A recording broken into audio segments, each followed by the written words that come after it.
Welcome everyone back to the Crimson 15 podcast. I'm your host, Crimson Sen. 15 PCA. 810-454.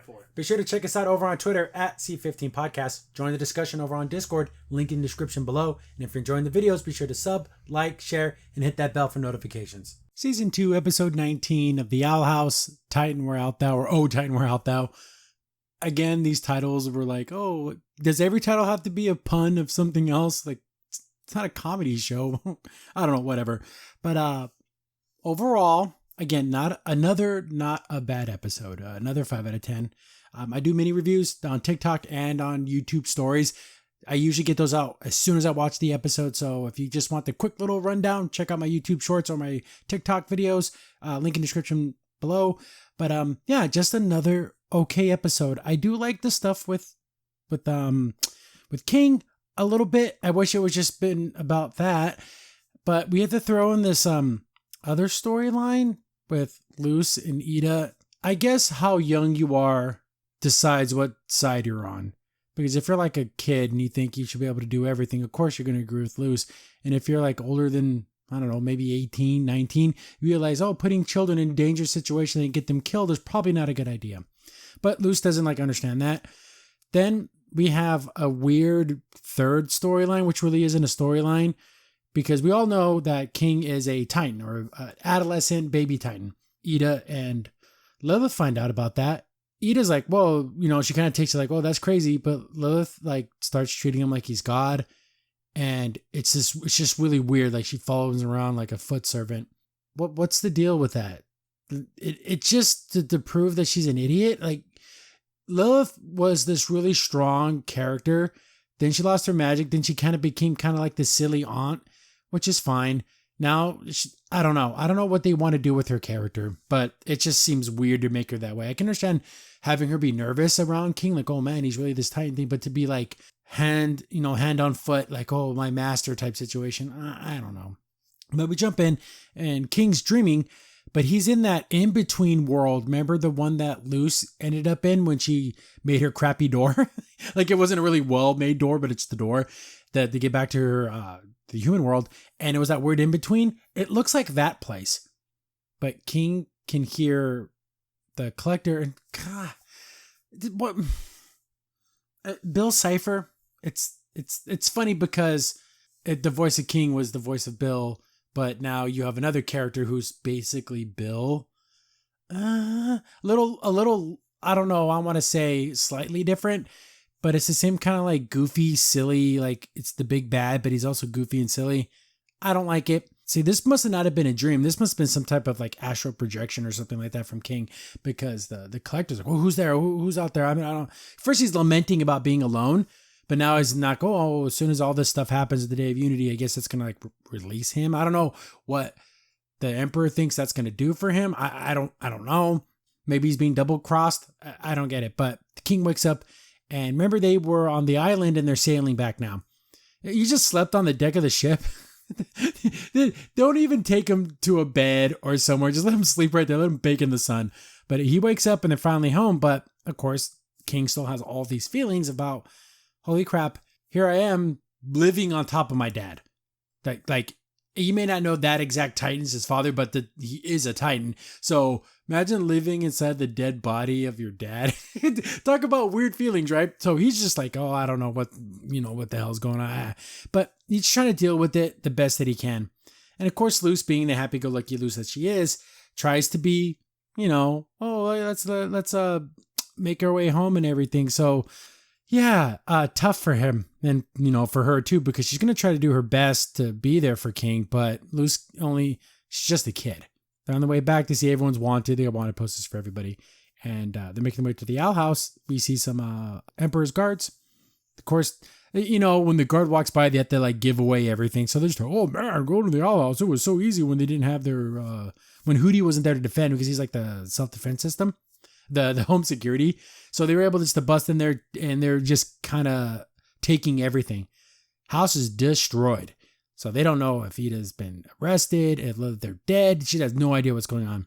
They find a piece of paper that shows like the knee with the circle saying here. So it's like, oh, that's like, oh, they're hiding on the knee.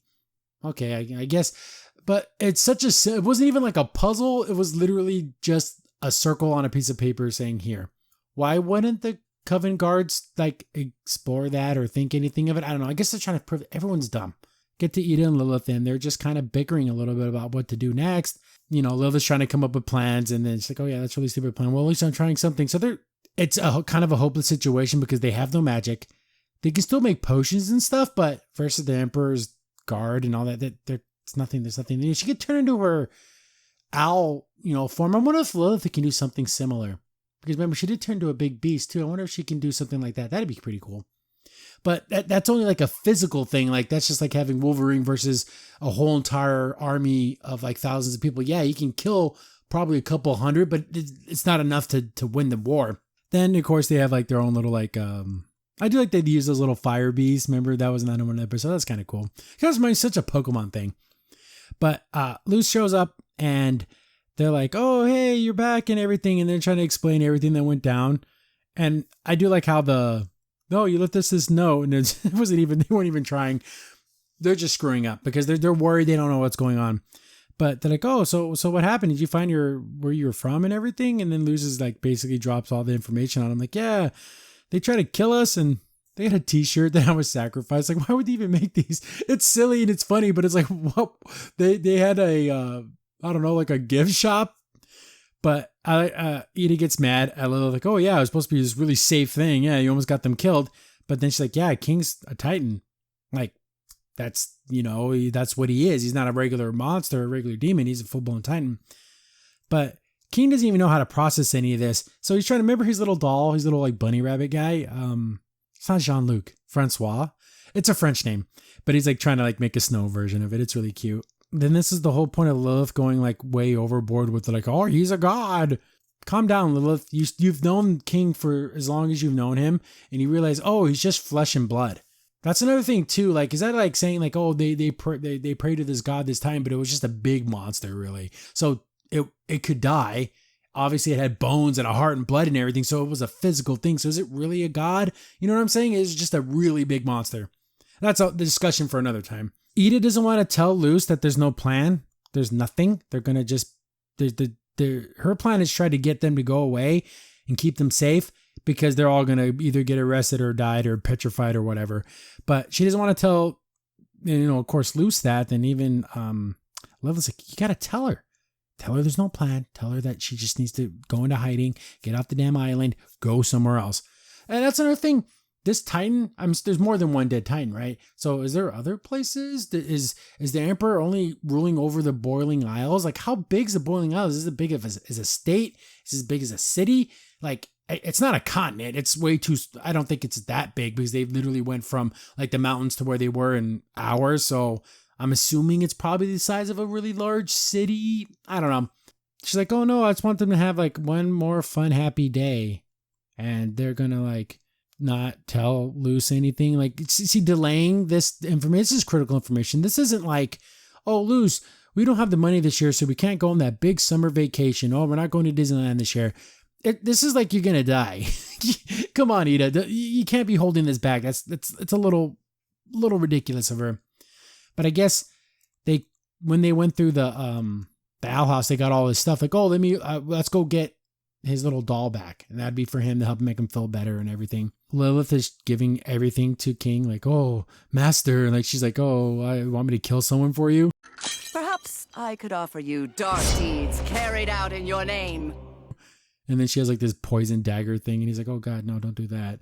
Just leave me alone, and so be the Titan. She's like, oh yes, my master. I don't like it. It makes Lilith into an idiot, and I don't think her character needed that. Like, honestly, is that part of her arc, being a moron? Then here's a joke that I had to think about it for a little bit. She's like, are you sure you want to go get back Francois? Don't you want to have a beach day? And that's an anime reference. We get it. You watched anime one time. But let's think about this.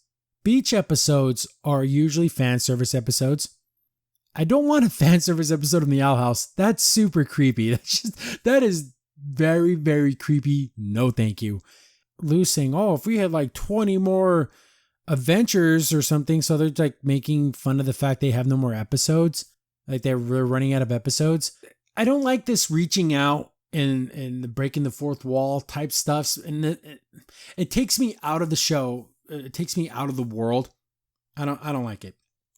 But they're going to work their way up there, and we see like, oh, they're going to, sneak in there, get the stuff. They see some of the guards bringing it to one of the precincts, and it's like a full-blown regular police precinct. The town seems to be on lockdown. I don't know what happened, because in the last episode, they tried to attack the school. They failed, but the kids went home that day, and then what did they tell their parents? Are the parents cool with this? I've seen this in a couple episodes where, remember in the, I want to call it Immersion Stay for some reason, but when they were doing their, they were going to petrify Ida, and then the townspeople were like, oh, the Emperor sucks monkey balls. We don't like him. Oh, he sucks. Then like in episodes the other time, oh, the Emperor's so cool. He's so awesome. Do they like this guy or do they hate this guy? Then after the news of what happened at the school, are the people still for the Emperor, or is everyone like on lockdown and they can't do anything? So I don't know. It feels like there's more episodes that should have been, I don't know, explored. But anyways, the town looks pretty empty. We see a lot of people walking around with like cloaks and stuff. So we don't know exactly what's going down. I do like their disguises. I think they're awesome looking. I think both Ida and Luz look amazing in these, like, because they're guard uniforms, but they're like different. I do like the fact that you can see their eyes. I wonder if they did that so we as the audience know who they are, but what are we, stupid? Because we don't see the eyes of other Coven guards. That's why I thought they were like magical constructs, but no, they're actual people, and they're flesh and bone under there. They're like a real people. So they bust in there like, oh, and they're so busy they don't care. They're like, oh, 2 other soldiers. Who gives a crap? I thought that was kind of funny. Like there was like no reaction to them coming in. Get back to King, and he's sulking. Of course, because he has literally no idea what's going on with his life, where he's going to go from here. He runs into a Coven guard. He's Steve. People, I talked about this in my mini review. We've met this character before. I swear I have no idea who this character is. You could hold a gun to my head and I wouldn't be able to tell you. But I guess people know this guy from another episode. I don't know. Tell me in the comments below, where was this guy from? But he's hanging out. He's like, hey, little man, what's going on? They kind of have like a little heart-to-heart. We see that he's like, oh, do you not want to be a Coven guard anymore? He's like, no, after all this Coven, after everything that's been happening, I thought I always wanted to be a guard and I would join the Covens and the Emperor. But now that I am, I don't feel like this is what I want to do with my life. Then King kind of feels the same way. He's been chasing who am I for so long that now that he knows, he doesn't feel like completed. Like, oh, if I had this one part of my life, I would have, everything would be complete, and I can be able to do whatever I want, and I can stop feeling this way. And it kind of didn't happen. So like, hey, little man, let's go for a ride. And he has like a motorcycle and a little sidecar, which I always like, motorcycles and sidecar. But why are there motorcycles in a magical world? And it starts up and runs like a regular motorcycle. Is it even magic? Is it running on gas? Why is there exhaust? I don't like real life things from the human world to be in the demon world. Why? It should have been just a magical thing that ran like on magic, not like having like puffs of smoke and the tires peeling out. I don't know. I just feel like it was just like a silly thing. So I do like how his little horns pop through the helmet, because when I saw the helmet, like, how's that going to fit him? It just popped right through. I point, you drive. But isn't King's head already a helmet? Like, isn't his little outer skull, or like he's double helmet? I guess double safety. we get back to, I like how Hoodie and Lilith, their dynamic is great. I love these two. It's always nice when two people care about each other and their intelligence levels are so very, very vastly different. Hoodie is a real dum-dum, sweetheart, huge heart, biggest heart in the world, loyal as all can be, but he's pretty dumb. Lilith is a little weird, but she's crazy smart. And they made her, but they're trying to like counteract that, trying to make him an idiot. And then even Hoodie has to like school her on, hey, how about you just treat King like a normal person and not like a freak? Because it's making him feel even more separated from everyone, because you keep saying he's special, he's this, he's that, and he's above everything. Just let him be part of the family, basically. But then even Lilith's like, oh, dang, maybe I am doing that. But they're like, oh, no, he's gone. So where did he go? Get back to Ida. I like how Ida's hair is kind of puffing out a little bit. It's a great design. I absolutely love it. I'm going to probably say it 10 more times. So they're walking around. Hey, where's that stuff from the owl lady? And they're like trying to like, you think none of this is going to work, but I guess everyone's so busy, they don't care. Like, here's a key, and it's like a claw, which is pretty cool. It's like a bone hand skeleton key. I don't know. See, when I see stuff like this, that's cool. It's magical, not just a plain old regular motorcycle. That's stupid. But there's like a giant warehouse. I thought there's going to be an Indiana Jones reference here. Remember the big giant warehouse where they put the Ark of the Covenant? But they're like, okay, they took their masks off. No, leave the masks on. They need to stay on. But then they're talking and everything. And, it's starting to like, hey, she's like, come on, let me know what the plan is. But then, you just kind of like, yeah, just, that's the thing. Go find that stuff. And then even Luce is starting to catch on that maybe something's not up. Maybe she doesn't want her to be part of it. Maybe she doesn't think she's strong enough. You're just a kid, but she's feeling kind of bad. Fine. I'll go find this thing all by myself. I don't need your help. We see that there is a little office area and there's a, phone call, and we see another guard, but this one looks different too.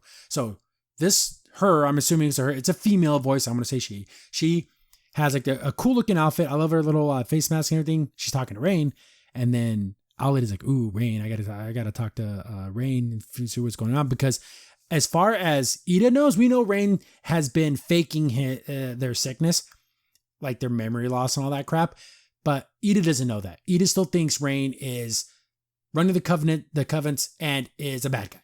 But she still wants to talk to Rain because it means a lot to her. She still loves him.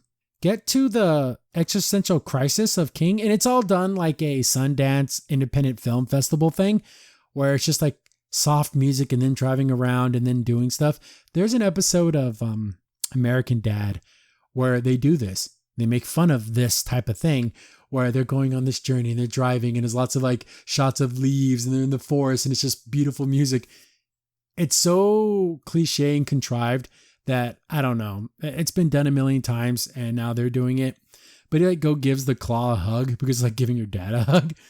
And then the other guy's like reading a book and they're just like discovering each other. They go down to the river banks or the ocean and they're looking and they're both like discovering themselves. It goes on for a little while. Of course, Lilith's like, oh crap, we got to find King. We can't let King be all by themselves. She sees some tire tracks outside. She's going to follow them. That's how they're going to find where they're at. Get back to King. He's talking with Steve and they just have like a really good kind of like they became super good friends, right? I like that. It's really nice. They're just kind of talking and he's like came to the conclusion that maybe what you think you wanted in life isn't exactly what you need. And, I like this, because King needs like an older male counterpart to talk to because it's great. Ida is a cool older aunt. Luce is an awesome sister. And I'm telling you people, not saying that you have to have a man in your life, but when you're a young boy, it's nice to have an older male figure to turn to because he may not be as comfortable talking to a girl because he is a young boy. And it's someone who kind of is not necessarily facing the same thing, but having the same kind of, what do I do once I get what I want crisis because they don't seem to be very happy. But they're starting to like, he makes him a little paper man because he's like, oh, being this big powerful demon and I have all my minions. He like draws him, he makes him like a little like paper man. That's like his little soldier. I thought that was really cute. We get back to the conversation with Rain, talking to whoever this lady is. We see she walks away. But then Ida like calls it back up. They have what is it, star 69 to do the redial. I thought I told you to finish this up. And then we see, she's like, no, Rain, it's me. Ida, what are you doing? Come on, Rain. I know they had the covens and all that. She tries to get a little flirty with him, which is super nice. You got to put in the flirts, right? But she's like, seriously, Rain, I don't know what's going on. My only goal right now is my kids. I do love that. That made me go, and my little heart went when she said my children. She means King. I guess Hoodie too. King, Hoodie, and Luce. This is for my kids. They can't be around during the Day of Unity. To put them in a castle, bunker, get them on an airship, I don't care. Just keep them safe. I'll turn myself in to the coven. Just make sure they're safe. Whatever it is, kill me, petrify me, whatever it is you're going to do it. Just promise me you'll keep my kids safe. I love it. It's wonderful. Sacrifice is a tenet of a hero, and Ida is a hero. I love that. Rain's like, don't worry, I'll send someone to pick you up. And she doesn't know that Rain is not a bad guy because Rain doesn't get a chance to tell her that. What was her name? Tara? Was it something stupid like that? The lady who was poisoning Rain. Oh. Ida puts her mask back on. She's like, oh, soldier or captain, why do you have an old uniform? Oh, don't worry about that. I'll send someone to pick up your package. Or need you, Ray hangs up. So quick moving. You almost got found out there. But then Luz heard the whole thing about sending her away and everything. She's like, what do you mean sending me away? Well, why would you do that? I can help. And then she starts screaming at Ida. Luz, you knucklehead. There's a time and place. And being in the enemy's police precinct where they want to kill or capture you and screaming like a maniac is not the place, right? So she draws all the attention. And I like this whole line because it's 100% true. Can't make me. Yes, I can. She's like, you can't make me. And Ida's like, yeah, I can. I can totally make you. And I think she went to like her owl form, and then there's Luz is gonna straight up fight her auntie, her de facto mom. It's like throwing a punch at your dad. Prepare for a rumble in the jungle. I don't know. I in my mind, this is the same thing as like fighting your mom when she doesn't want you to go to war and like throw your life away. And so she's gonna like fight Ida.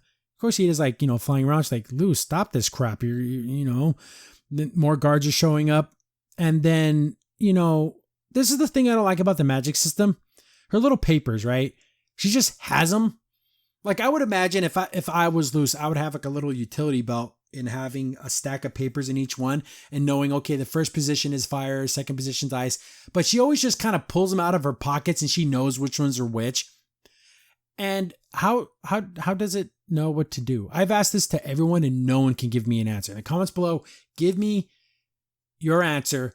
When she activates the ice spell, how does it know to make a spike, a pillar, or in this situation, a sub-zero slide? How does it know to do that? Anyone? How does it know? In my mind, I would imagine she has to focus on it. Like, oh, okay, ice, I need you to turn into a ice pillar that's 5 feet tall. And it's like in her mind, and she has to use like her spirit energy to make it happen. They never explain that in the show. I'm assuming that's how it works. But if you don't tell me, I'm going to just call BS. So she's able to like make a slide, but then Ida just cracks it. And she's like, dude, stop being a knucklehead. The reason why I'm doing this is I don't want you to freaking die. Like, don't you get that? They get captured. Luz, I was really hating on Luz a lot here, but then she kind of feels bad for what she did. But then I thought about it. I'm like, oh crap, she's lying. She's lying like she lied to her mother. Ida, can you hear me? I'll listen to you now. I'll do whatever you say. Just fight back, please, Ida. Remember when she was like doing that spiritual, like she was going through like the glass and reflections? Her mom saw her. She's like, oh mom, I promise I'll stay home and I'll come back and I'll never leave. Luz is lying. She's just saying what her mom wants to hear. And then there's Luz saying, oh no, okay, I promise I won't fight in this big battle. I'll do whatever you say. You just have to fight back. You have to save yourself. But she's lying. I'm pretty sure Luz is just lying. She's just saying in that moment whatever Ida wants to hear to try to make her feel better. She is a child. Luz is a very not smart young lady. So thinking of 14, 15-year-olds, she's like 15, right? They don't know what they're saying. You don't know what you're doing. You really, really don't. And these kind of like emotional outbursts are usually lies. She may mean it in this moment, but she really doesn't mean it. Like when she told her mom she would stay home, she's not. She's lying. She's going to go wherever Amity is. We all know how that's going to work. But they get captured. And I'm like, oh, dang, there goes them. Good job, Luz. You did it. You're such a wonderful character. Get back to King and Steve. And they just, they came to the conclusion that maybe the best of life is still to come. We may have gotten what we wanted in a way, but now we can go find something else that we want. We can move on to something else and maybe find something more meaningful than when your goal is something exterior, like, oh, I want this thing, but you need to find something in your heart. And I like this whole message here because life is uncertain. You don't know what's going to happen. Steve takes his mask off and he's like one of those demon guys. Lilith shows up and Lilith's like, Steve, what are you doing? You're like, hey, how's it going, Lilith? And so she knows him. Again, is this from another episode? I honest God do not remember. But then there's King and, they're having, he's like, hey, can you stop treating me like a freaking freak? Just talk to me. And of course, Lilith kind of understands that now because her conversation with Hoodie, which is really nice. We get back to Luz and Ida. And of course, look at Luz. She's all super sad and everything. And how can you not think I was good enough or strong enough? It's like, dumb. There's no plan. We're not even certain of survival. And I'm going to try to save you the only way that I can. I'm sorry. It's not because you're not strong enough. This is the Emperor and you're just a child. But as we've seen in the show, somehow Luz, Willow, Gus, and Amity to a certain extent, but mainly Willow and Gus just got these superpowers. Like for no reason, they just have them. At least Amity was like supposed to be a star pupil or whatever. But even then there's been a power jump for no reason in the show. And everyone, they're like godlike now, especially Amity, which goes in fight mode. She can like fight full blown adults who've been killing people. And then you're going to fight this child and you can't beat her, whatever. So that's a whole nother thing. They think they're being captured and everything, but it's really Rain and his troop. I do like how Luz is like, if you hurt Ida, I'm going to kill you. Like, I want to do whatever you can. She's even crying because so much emotion. But then Ida's like, no, we're safe. We're not captured. And it is really nice. I'm like, oh, they all brought them together. So they got their little troop together. This is where I was thinking, okay, one, if what happened at the school happened recently and then the parents knew about it, well, why doesn't Rain know about that? Why didn't Rain go check on the school knowing that's where, Luz and them went and that was important to Ida? Like, why wouldn't he know what went down? And why not recruit those parents and those kids and Bump and all them? Obviously, the teachers seem to be on their side, not the Emperor's side. So they all got saved, which is super nice. And we see how these other people like Darius is like, hey, I didn't like what the Emperor was talking about. I thought it was a bunch of hogwash. So he teamed up with Rain and they kind of started their own little resistance. And Ida's like, bro, you never told me. Like, Rain, why didn't you tell me? And Rain's like, oh, would you believe that I was just trying to protect you? Oh, that's like what I try to do with Luz. You should have just told me. Completely different situation. Ida is an adult and has lived, to an adulthood. Sending Luz into a combat situation and she's still a child. Like, she's not even close to even being like 15, right? Like, it's totally different. Like, I don't know how they equate that to being the same because it's like kind of inferred that. And I don't like that. I don't like that one bit. Like, you don't treat kids like adults, especially in these kind of situations. This isn't like, oh, what did we decide the theme for the Christmas party? Like, that's the kind of thing where you can let the kids in on the thing. This is like everyone's going to be killed kind of thing. But, oh, you're tenacious and you never give up. Kind of like someone else I know. Luz. But they have a silly name. They're called the Cats. And it's like Covens against something or whatever. And that's like, oh, look, my little cat hoodie. It all comes the full circle. Sure, why not? They got Francois back. Hooray. So King has a little buddy now. They're like, okay, we're going to come up. Now that we have like a resistance now a little bit, now we can actually come up with a plan. Sits next to Luz. Hey, kid, I wanted to give you something. And it's like, oh, there's a box of whatever. Oh, she's told to go find a box of extra long toenails. It's like, oh, that's super gross. But then it's like, this is for you, Luz. And she's like, oh, nasty. Why would you want to give me this? But it's a piece of palisman wood. She's like, I think it's time for you to carve your own palisman. She's like, oh, wow. You're going to help me, right? She's like, yeah, of course I'm going to help you. So that was that whole like, here, I trust you with this, but I'm still here to help you, which is super nice. And I like that. That's cute. She pulls out it's a little carving knife. She's like, oh, you can do this now. I trust you to do this. So she's going to get a palisman now. And I'm wondering what it's going to be. I'm trying to think. Do you think it'd be, is it bird? Is it a bird related thing? What is Luz? Luz? What kind of animal is Luz? She is a freak. I don't know. I honestly, God, if I wouldn't know what kind of animal. I'm hoping it's something bird related. Amity's is a cat. I hope it isn't something to do with that. I think the connection with Ida and the Cawthorn family, the connection should be that way, right? But like, yeah, and that's we're gonna do this together because it's only a few more days before whatever this big event, the Day of Unity. But here's a question: I don't know if anyone on the team realizes this, but we do know that Titan blood is like a magic magnifier, right? Like, it makes magic super powerful. It's powerful enough to make a door that can go in between realms. They kind of have a limitless supply of Titan blood now, right?